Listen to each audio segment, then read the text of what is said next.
ఫిబ్రవరి 11, 2026న Andhra Pradesh assembly సమావేశాలు start అవుతాయి. కానీ ఈసారి అడుగు పెట్టబోయేది కేవలం ఎమ్మెల్యేలు మాత్రమే కాదు, 5 కోట్ల ఆంధ్ర ప్రజల భవిష్యత్తు. ఫిబ్రవరి 14వ తేదీన ఆర్థిక మంత్రి పయ్యావుల కేశవ్ గారు ప్రవేశపెట్టబోయే బడ్జెట్ ప్రసంగం మీ ఇంట్లో ఉండే ఆడబిడ్డ ఉచిత బస్సు ప్రయాణం నుంచి మీ పొలంలో పడే పెట్టుబడి సాయం వరకు ప్రతి ఒక్కరి తలరాతను డిసైడ్ చేయబోతోంది. అసలు ప్రభుత్వం దగ్గర డబ్బుందా?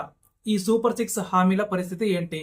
అమరావతి అలాగే పోలవరం ప్రాజెక్టులకు ఈ బడ్జెట్లో ఎన్ని వేల కోట్లు కేటాయించబోతున్నారు? 2026-27 బడ్జెట్లో ఏముంది? రాష్ట్ర బడ్జెట్ అంటే సామాన్యుడికి అర్థం కాని అంకెల కుప్పయం కాదు.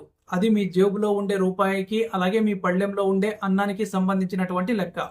ఫిబ్రవరి 11 నుంచి మార్చి 12 వరకు జరిగే ఈ సుదీర్ఘ అసెంబ్లీ సమావేశాల్లో రాష్ట్ర ప్రభుత్వం సుమారు 3.5 లక్షల కోట్ల రూపాయల భారీ బడ్జెట్ను ప్రవేశపెట్టే అవకాశం ఉంది.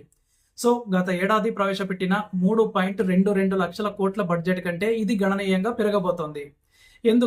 ఎందుకంటే సమాధానం ఒకటే, సూపర్ 6 హామీల అమలు. ఎన్నికల సమయంలో ఇచ్చిన ఈ 6 హామీలు ఇప్పుడు ప్రభుత్వానికి ఒక అగ్ని పరీక్షగా మారాయి. తల్లికి వందనం కింద ప్రతి విద్యార్థికి 15,000 రూపాయలు, అలాగే అన్నదాత సుఖీభవ కింద రైతులకు 20,000 రూపాయలు పెట్టుబడి సాయం, అండ్ దీపం పథకం కింద ఏడాదికి 3 ఉచిత గ్యాస్ సిలిండర్లు. ఇవన్నీ కూడా పేపర్ మీద చూడడానికి బాగానే ఉన్నా వీటికి కావాల్సిన నిధులు ఎక్కడి నుంచి వస్తాయి? ఒకసారి మనం లోతుగా గమనిస్తే గత 18 నెలల్లో ప్రభుత్వం పెన్షన్ల కోసమే దాదాపు 51,000 కోట్ల రూపాయలు ఖర్చు చేసింది. అండ్ వచ్చే 5 ఏళ్లలో కేవలం పెన్షన్లకే 1.6 లక్షల కోట్ల రూపాయలు అవసరమని అంచనా. అంటే ప్రతి ఏటా 33,000 కోట్ల రూపాయలు పెన్షన్లకే వెళ్తూ ఉన్నాయి. మరి ఇలాంటి స్థితిలో అభివృద్ధి పనులు ఎలా జరుగుతాయి? ఇక్కడే ఆర్థిక మంత్రి పయ్యావుల కేశవ్ చాణక్యం బయటపడాలి. ఒకవైపు సంక్షేమం, మరోవైపు అభివృద్ధి. ఈ రెండింటి మధ్య బ్యాలెన్స్ కుదరకపోతే రాష్ట్ర ఆర్థిక వ్యవస్థ కుప్పకొలే ప్రమాదం ఉంది. గత ప్రభుత్వం వదిలి వెళ్లిన అప్పుల భారం, వడ్డీల చెల్లింపులకే ఏటా 35,000 కోట్ల వరకు ఖర్చవుతోంది. అంటే మనం సంపాదిస్తున్న రూపాయిలో దాదాపు 18 పైసలు కేవలం వడ్డీలకే పోతూ ఉన్నాయి. ఇది ప్రతి సామాన్యుడు ఆలోచించాల్సిన విషయం.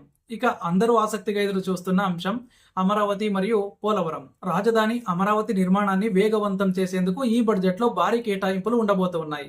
2వ దశ నిర్మాణ పనులు ప్రారంభించేందుకు దాదాపు 40,000 కోట్ల రూపాయల వ్యయంతో పూర్వోదయ ప్రాజెక్టును అమలు చేయాలని ప్రభుత్వం భావిస్తోంది.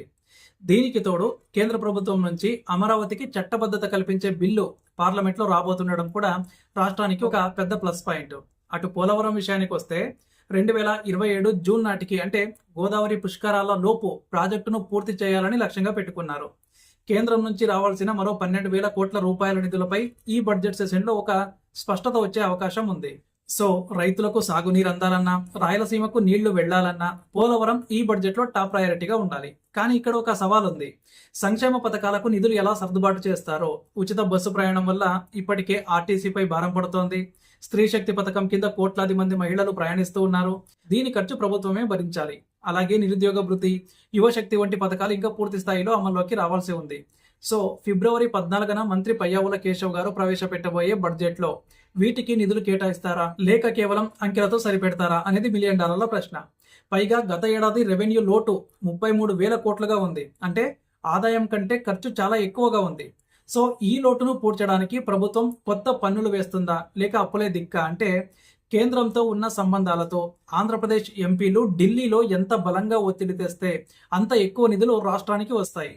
ఇప్పటికే కేంద్రం నుంచి 50 ఏళ్ల వడ్డీ లేని రుణాలు అందుతూ ఉన్నాయి.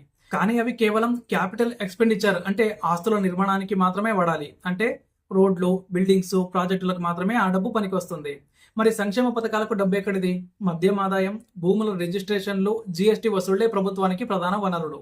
ఈ బడ్జెట్లో ప్రభుత్వం సంపద సృష్టి, అంటే వెల్త్ క్రియేషన్ పై ఎలాంటి స్పష్టత ఇస్తుందో చూడాలి. కేవలం పంచడమే కాకుండా ఆదాయాన్ని ఎలా పెంచుకుంటారో చెప్పడమే ఈ బడ్జెట్ అసలు విజయం. మరి ఈ బడ్జెట్ తర్వాత మీ జీవితం ఎలా మారబోతోంది? విద్యార్థుల తల్లిదండ్రులకు తల్లికి వందనం అందుతుందా? రైతులకు సకాలంలో పెట్టుబడి సాయం వస్తుందా? అమరావతిలో పనులు స్పీడ్ అందుకుని రియల్ ఎస్టేట్ పుంజుకుంటుందా? వీటన్నిటికీ కూడా సమాధానం ఫిబ్రవరి 14న దొరుకుతుంది.